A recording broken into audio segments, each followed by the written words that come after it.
Life in a world that keeps changing. Think that it's progress you're making. Copy and paste pretty faces all the time. Pictures so perfect we play. Hello, everyone. Welcome to Anointed Lady TV, the home of news and politics. If it is your first time in this channel, you are highly welcome. Thank you so much for stopping by. And if you like what we do on this channel, hit on the subscribe button. Also put on the notification bell so you'll be notified by YouTube anytime we drop a new video. And if you are returning subscribers, thank you very much for always coming back to watch our videos. On this platform, we drop videos every day and we react to every video that come our way. And on this very video, I will be watching with you. And after watching, let's go to the comment section and drop our opinion constructively. Like our videos and also share our videos if possible. See you next time in my next video. Coming here today, somebody asked me, said, how do you feel about contesting election for the office of the president and what has happened in everything and what has let me tell you, we're just beginning. We won't stop until we dismantle that crime scene. And we dismantle it. So that's basically how I feel. For me, we need to all come together and make Africa work, make Nigeria work, and make collectively the black world work. Thank you so much for that.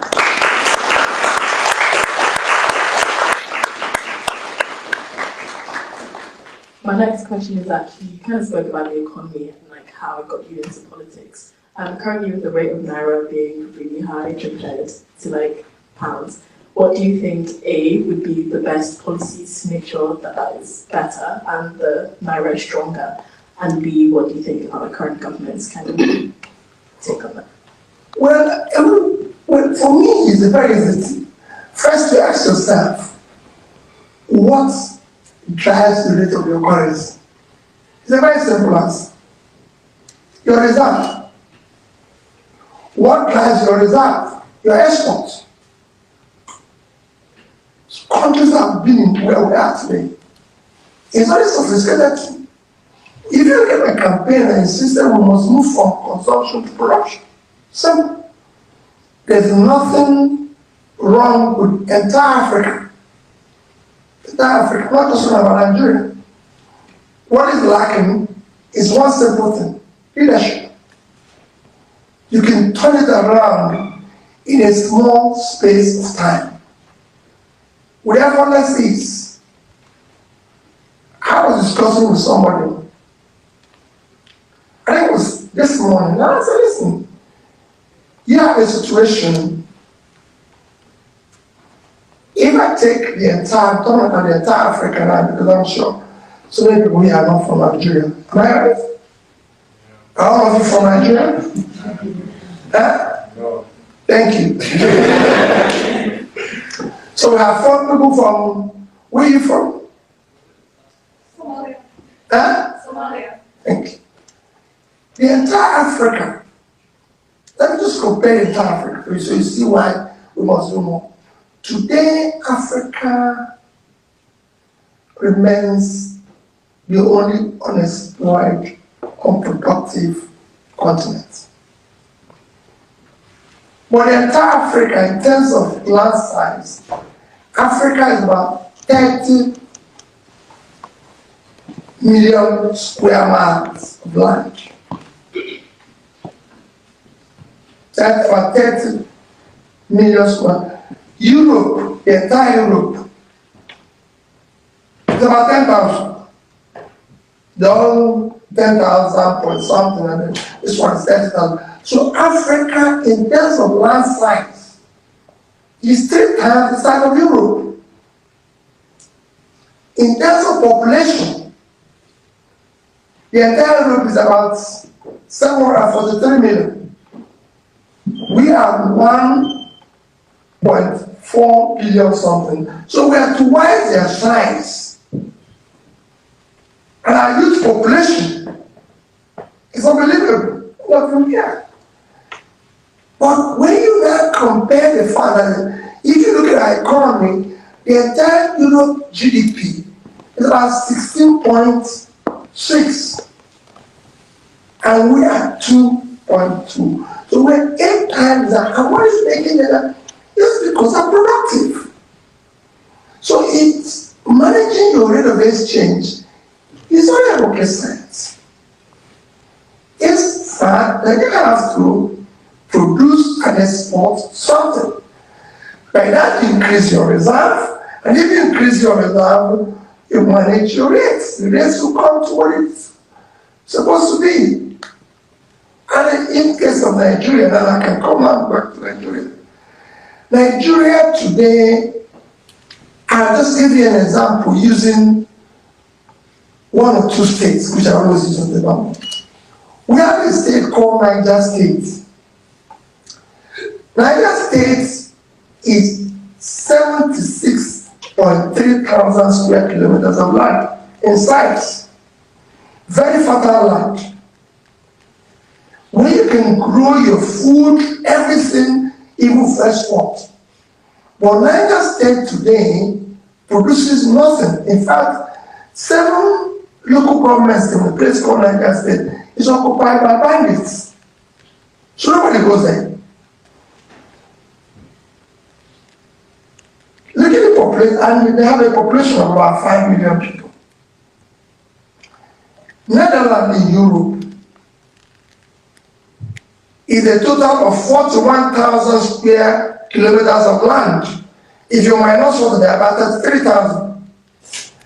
But in 2021, 2022, they did export of agricultural products of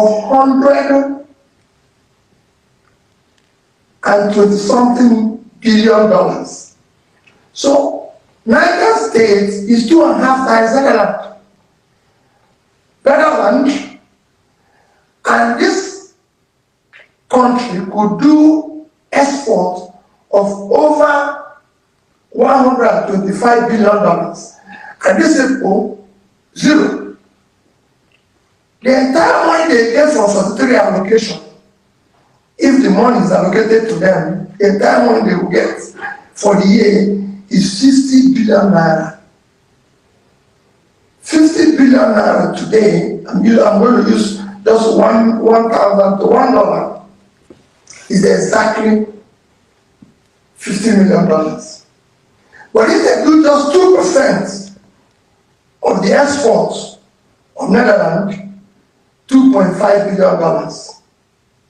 So they could actually earn 50 times what they get from what is being shared if they do production. And they have more land space.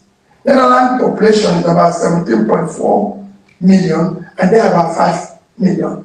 So it's not a rocket science. This is, you can say, is a developed country. But look at something like Vietnam that came out of war. Vietnam total export is over $400 billion, about $400 billion. Nigerian total export is about $40 billion. So we can't even do 10% of what Vietnam is doing. Vietnam is supposed to be the third world. They are 100 million people, so they are half of our population. And the total land space of Vietnam is 331,000 square kilometers of land. So we have to widen 3 times, because we are 923,000. So we have 3 times the land space to widen their population, but look at the export. So it's not a difficult thing. What is difficult is that in Africa, the leadership and politicians have turned this space, including Nigeria, into a gigantic criminal enterprise and refuse to leave so we can build the country. And yet, it was putting Africa to putting them. All of you here at schools here, you have seen that there's no difference between people you met here and us. They're not more relaxed, they're not more intelligent, except that we have parents who have decided not to help. If you do that, You can curtail the naira. It's just export. In our own case, we have natural resources. People are stealing our oil. And if I tell you the calculation of what we're losing, people are saying now, or you won't believe it.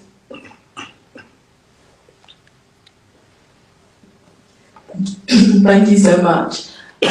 My next question, you kind of spoke about productivity influencing how we're going to bring down the rate. But my question is, there's a lot of young talent leaving Nigeria because of the government, and that means, again, productivity is going down because we aren't able to retain young talent. How do you think is the best way to actually manage that? Well, quite frankly, when I was campaigning, I wasn't against it. I wasn't against their living. They call it brain drain. And my position is that they will brain gain when you fix the place. The change you see in Asia today were done by people, Asians that left the country. All I see in China today and everywhere in Asia, India, are people who left at the crisis stage and went to the better part of the world. All the people I met in school, in state school here, in church school in Cambridge, all of them are back to their place. So all of you will come back once the place is fixed. In fact, you will be the first investors with the money you're making here. My neighbor, I lived in the UK for 10 years. And I always tell people too, I lived in the UK when things were not working. They used to be when they do light shading in London. They will tell me that I'm not going to have light for 8 hours. Before Margaret Thatcher came and broke down everything, without Margaret Thatcher, this won't be the way it is today. They used to have problems with London electricity, London water, UK telephone companies, the airports and everything. When Margaret Thatcher started privatizing all of them, and it changed. It's leadership. So now that it's happening, I could see. I used to have a neighbor who is from India. And he used to tell me, oh, this is what is happening and everything. But today is back to India. Same thing goes with one of the fastest growing economy today, or countries today, is Bangladesh. I was in Bangladesh in 2009 when the present Prime Minister started. You will not believe it. Then their per capita and their GDP was 1/3 of Nigeria. Per capita. Because we were about 2,000 and something. They were 700 and something then. Today, it's amazing where they are. In fact, they do just export of clothing, almost $50 billion. About our entire export. Bangladesh. And when I look at it, I could see what you can get by a brain gain. When I talk about brain gain, the present Prime Minister was daughter of the first Prime Minister or founder of Bangladesh, who happened to be in his school in the Western world in somewhere. And when terrorists came and killed the father, all the father, leaving only her and sister that were in school in England. Today you could see everything. And look at how the tech world, what India are doing. So the brain gain will come. Now nobody can say to you, oh well listen, stay in an environment that is not conducive and everything. When I went to university, those who went overseas were those who supposedly are not doing well at home. Today, it's the other way around. People want to go to school because they have a better school than it is. But I assure you, you are going to bring the talent, the resources that we need. So when we're saying about removing them, you are the resources we're going to use to change the place.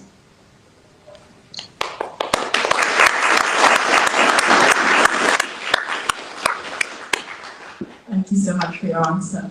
You kind of touched on this question beforehand, but just in terms of, I know the Supreme Court recently ruled against the appeal for the presidential. Or do you want to talk about it? You don't have to, but if you have any thoughts you want to share on it. Well, I have to make comment on it, and I don't want to make comment on it. I will even try to make comment on it. Just that's fine. I just plead to be excused from this one. But I'll make comment on it, and you will read it.